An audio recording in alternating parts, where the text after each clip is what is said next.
What's up, you beautiful viewers? I'm Woke One down here at my special little sanctuary spot with all my paintings. Today, I will be covering this piece behind me. If you have not seen that video, be sure to check it out. It's up on my channel.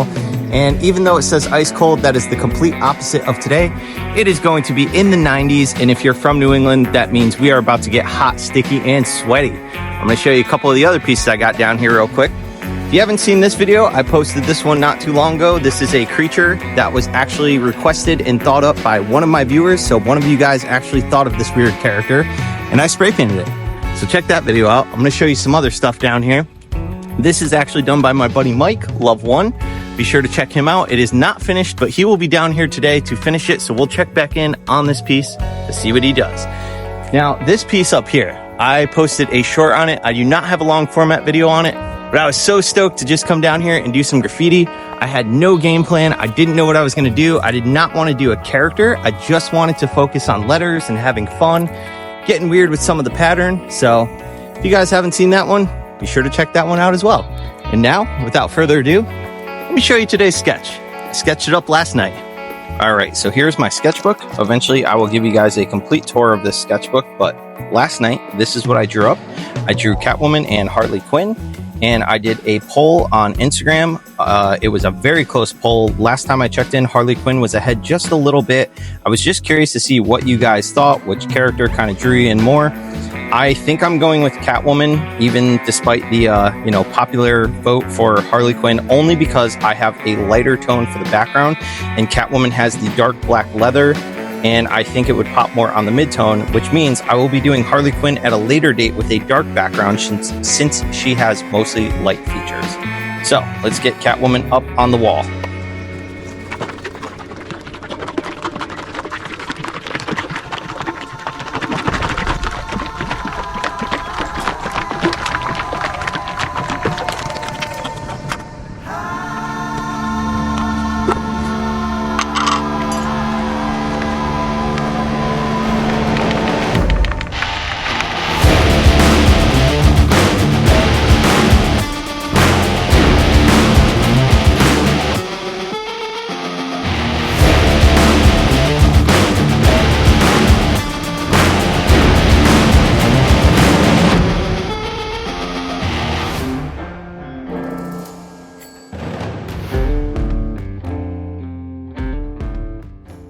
Sweating already. All right, so I showed you guys the sketch. So this was the sketch, but I threw it into my iPad Pro, and using Procreate, I tweaked it a little bit. So I'll show you guys. I have this planned out with a grid so that I can kind of use a rough grid, just, minimal squares to kind of replicate the same idea across onto the wall. So I'm going to use the center point here and just kind of make other marks that kind of roughly form a grid. I don't know if I'm going to do full squares or just dots. Probably just dots for now. See where that gets me visually. You see what I mean in a second. But I also added a bunch of graffiti behind it, a bunch of tags and stuff. So I don't know if I'm going to do those. I'm going to see how this transfers first and then maybe put this on. Let's just see where it goes from there.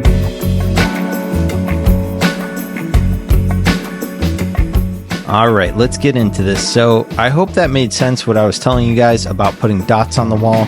I'm imagining there's lines in between them to form the same grid that's on the paper in front of me. I could have drawn all of the lines, but then if I did that, I would have had to erase them all later, so I figured the dots is just a little easier for later on. This is basically the same concept as a doodle grid, but to me it's just a lot less of a mess. It's not perfect, it's not exact, but it's good enough for me to transfer my rough idea onto the wall, and then later on you'll see me go in and fine-tune it. I'm always curious to learn from other artists what their favorite ways of transferring their sketch onto the wall is, so do me a favor, if there's a particular method that you enjoy using most often, let me know in the comments. I've done projecting, I've done doodle grids. This is kind of like a half-assed doodle grid, and oftentimes I'm even just eyeballing my sketch onto the wall. So yeah, if there's something that works best for you, let me know.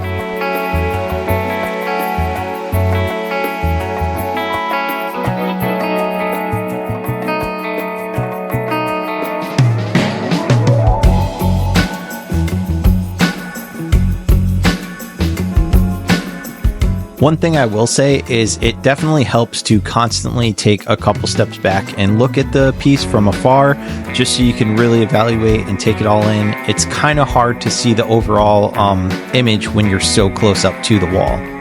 Unfortunately for me, one of the downsides of this wall is that there is a fence probably about 10 feet from the wall.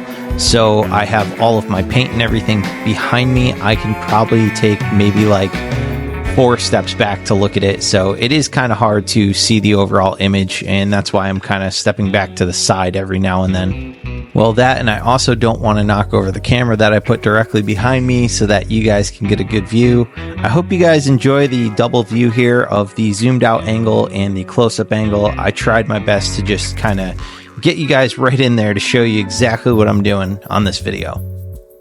Speaking of, in most of my videos, the sketching process is sped up very, very fast. For this video, I tried to slow it down a bit to really show you guys all of the amount of details and focus that I put into sketching out my characters when I am eyeballing them onto the wall. I always say if you're not happy with your foundation, you're not going to be happy with the final outcome. So it's really important to take the time involved into just making sure you transfer your sketch as well as you can. And with that being said, you can see that I'm taking the time here to go back with a similar color green to the wall to just kind of erase the lines that I don't care for. Later on, I will go in with a roller to the spots that need it, but for now, I am just erasing what I don't want there so there's no confusion later. Whew. This camera is overheating, so it's not working. Take this off for a sec, put it in the shade, let it cool down. All right, so when you guys have the rough sketch on the wall, make sure you step back, take a good look at it. Another thing I like to do is take my phone out, take a picture of it, and analyze it. In my phone, I saw that I wanted to round the top of the head a little more, so I went in and I did that. I also probably want to, maybe I'm looking at the neck now, so there's little things that I want to tweak, but get the rough outline up and then just nitpick it from there. You guys can see at this point that there are hardly any dots left on the wall. If I had drawn the lines in to form the grid, there would have been a lot more to clean up. I was not happy with the horn shape on the right side of the head, so I went in with the roller. I also did a little bit of cleanup from that lime green that's not exactly the same tone, just to make sure everything on the outer perimeter looks good. And once I relined in the horn, it was time to throw in the graffiti in the background to see what I thought of it. I'll give you guys a fair warning, it is going to look chaotic, it is going to look distracting for a bit, but I figured if I kept it in tones of green, it would play well off the background, and once there was darker line work and a lot more color in the character, it was going to pop off in the end. You kind of just have to trust the process. And honestly, it's one of those things that kind of just comes down to opinion. Some people may like the graffiti in the background. Some people may just prefer the character. I am kind of partial to both. I don't mind just the character. And in the end, I didn't mind the graffiti, but let me know what you guys think. I do feel like it kind of gave the comic feel a little more of a street vibe. So I do like that aspect of it.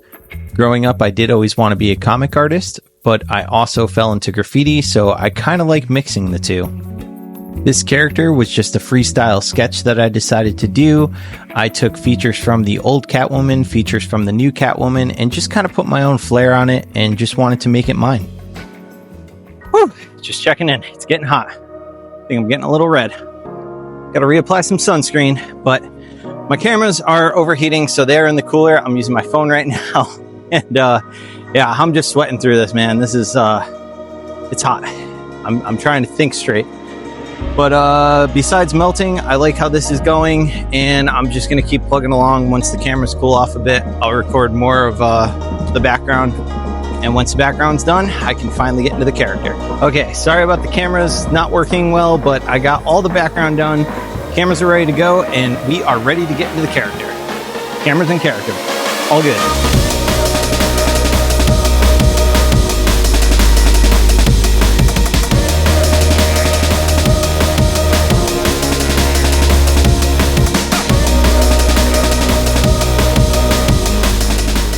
Okay, if you guys watch my videos, you know that I like to start at the top just in case I drip on anything below, I can cover it later, and also because climbing up and down a ladder exerts a lot of energy, so I'd rather get that tedious stuff out of the way first. Most of the time when I'm doing my color, I like to start with a midtone and color in the section and layer some of the lighter tones on and go back in and add more contrast with the darker tones. You could see me doing that here now on one of the lenses, but when I did that back horn, I started with the darkest color and just layered some lights on top of it. If a highlight is a little too light, you can always just kind of tone it down by misting some of the color over it. You can see me doing that here with the red. And now I'm putting in some nice, sharp, fine highlights. Most of the time when I'm blending, I'm using a stock cap, which is also the orange dot for the Montana black line. And if it's a smaller section like the section I'm focusing on here, I am using a level 1 cap. I can still create nice lines as well as get nice blends with the level 1 cap on smaller areas. Now that the left side is done, I'm going to move over to the right side and I'm going to do the exact same technique, the same process that I did.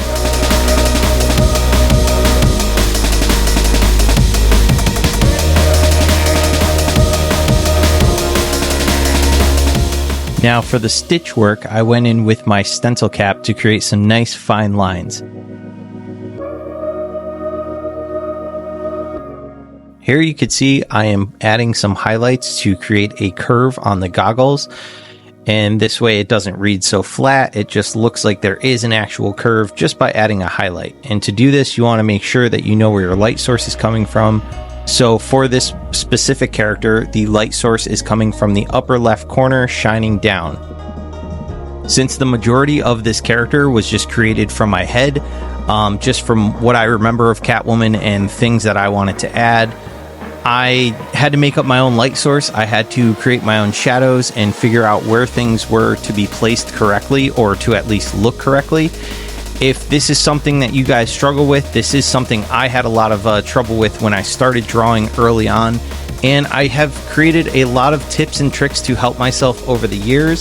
So I have thought about doing an online course. If this is something that you guys would want to take, please let me know in the comments. I also want to cover how I create my characters. I know I've had a lot of requests for that part of it and how to make things look a little more new school. So just do me a favor, let me know in the comments, is this something that you guys would be interested in if I did do an online course? Just let me know.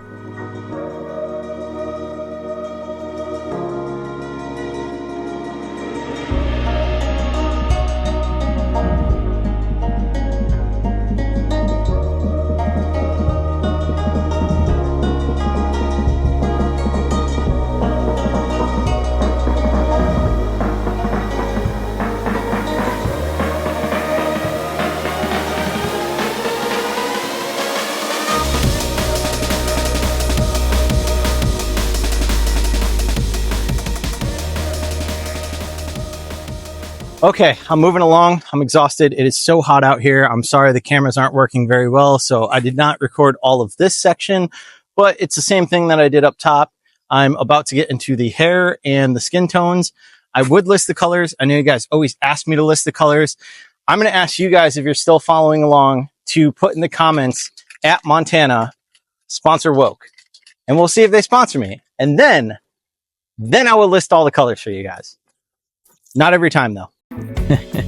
I should probably just ask Montana. I haven't even reached out to them, but yeah, I don't know, if you guys can help, that'd be cool too. Another way to help is to make sure my following is continually growing so that I get noticed on YouTube here. So if you guys don't mind sharing this, that would be great. If you have a friend that you know that loves comic characters, show it to them. I really got to say a super huge thank you to you guys. The support over this past first year on YouTube has been amazing. It's incredible. And thank you guys so much. I would love to continue to keep doing videos like this for you guys. It's a little slower in summer for tattooing, so I have the time to do this. But in fall and in winter, I know I may not have the exact same amount of time. So with your continued support, hopefully I can just crank out videos by having other people edit or take some of the stuff off my plate to just kind of be there to grow it. Let's grow this channel. Let's see where it can go. And another way to always help is to, of course, visit my website, kbuart.com.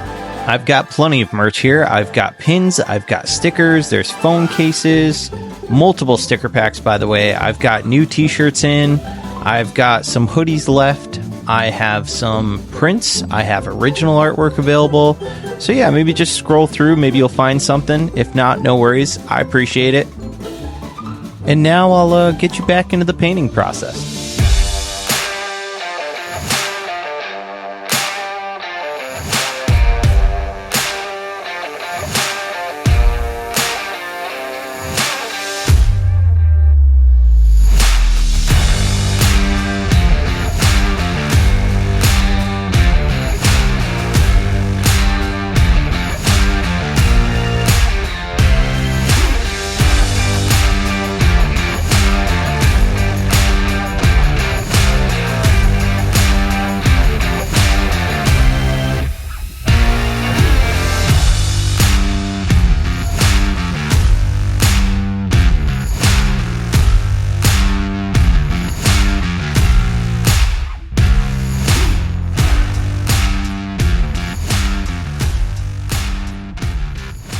Whew, it is a scorcher. Mikey, how you feeling? Does that mean you're done? Okay. Let's see Mike's piece.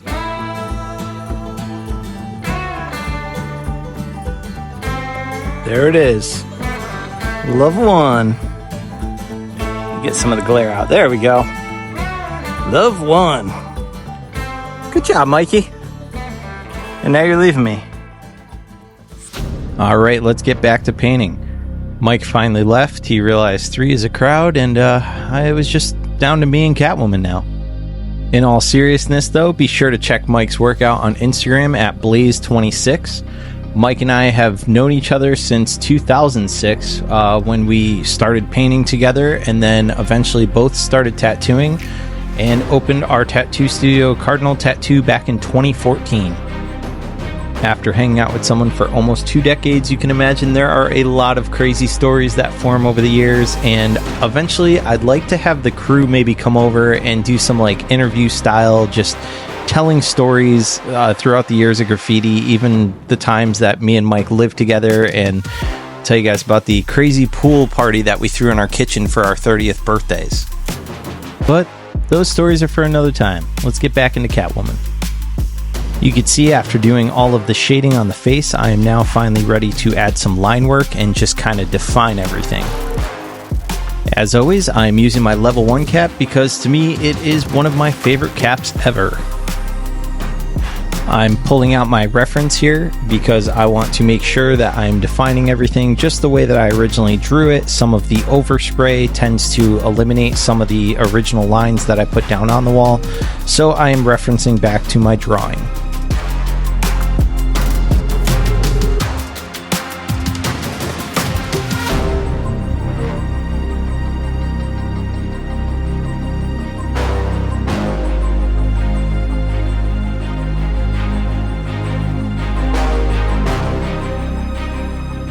Helpful tip, when you are doing a graffiti character or just spray painting in general, you always want to think in layers.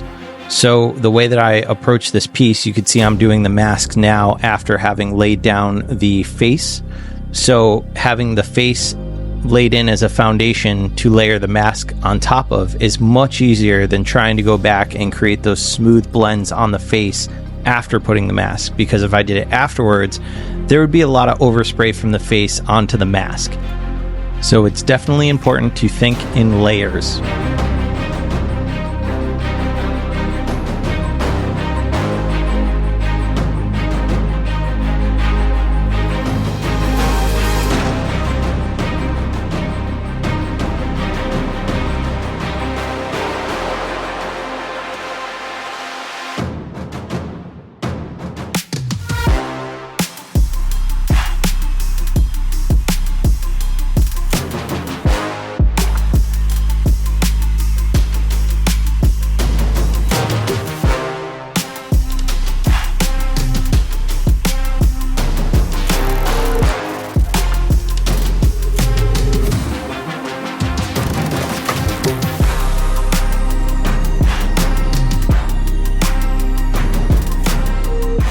It's important to go in and add some sharp highlights because we want to make sure that the material reads as that like rubbery latex that she's wearing. So in order to do that, I'm making sure I'm building a lot of contrast between the sharp highlights and the dark of the suit. If the highlights end up becoming too sharp or too bright, you can always tone them down with a can that is slightly darker. And I know earlier I said I always like working from the top to the bottom, but then I tend to go around and do all the detail work and save the eyes till the end. And that is because I just feel like that is where all of the life of the character is, and I just like to see all the foundation come together and build upon it, and then have those final touches be the eyes. I'm starting out by just basing a very, very dark tone of green, and then from there I am going to layer more tones of green and just get lighter and lighter. I'm not going to get too technical because I'm no expert, but because of the way light travels through the iris, the green portion of the eye, I am making sure that the lighter portion is on the bottom of the eye. You can see I'm leaving a darker spot on the top, and that is also because the eyelid itself would be casting a little bit of a shadow onto the eyeball. At this point, I'm just scribbling around with the lightest tone of green to just kind of create some nice little textures with the stencil cap. And from there, I can pop in the black circle, which is the pupil.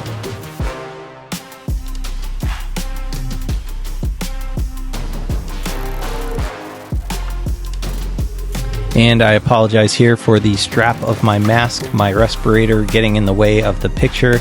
I did not think that that would be in the way. It was just so hot out. It was in the high 90s in New England, and I could not breathe with my respirator.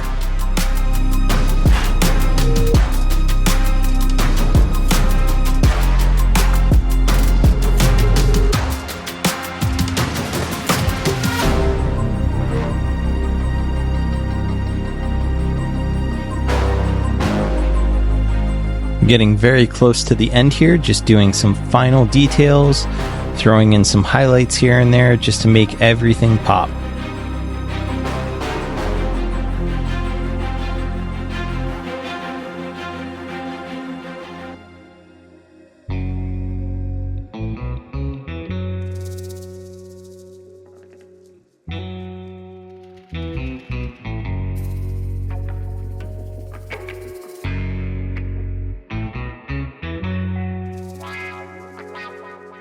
And of course, this wouldn't be complete without adding in the old LM tattoo for my girlfriend Lisette.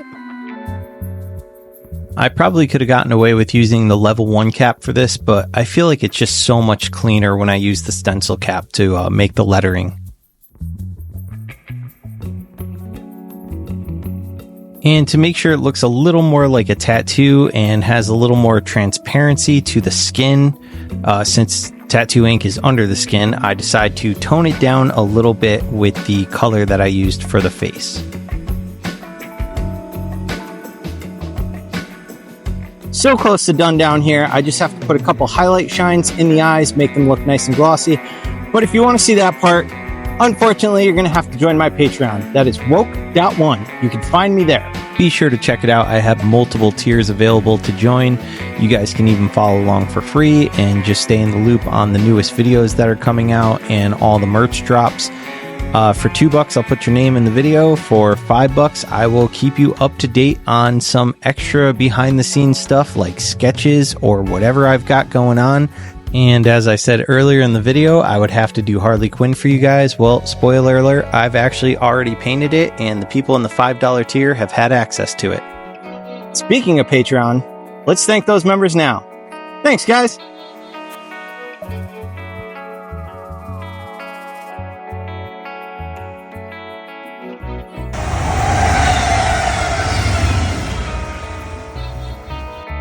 Whew. I braved the heat. I think I am all done for today. Before I show you the final piece, be sure to do me a favor. Make sure you like, share, subscribe, and also tell me in the comments, who's your favorite comic character? Here it is, the final product.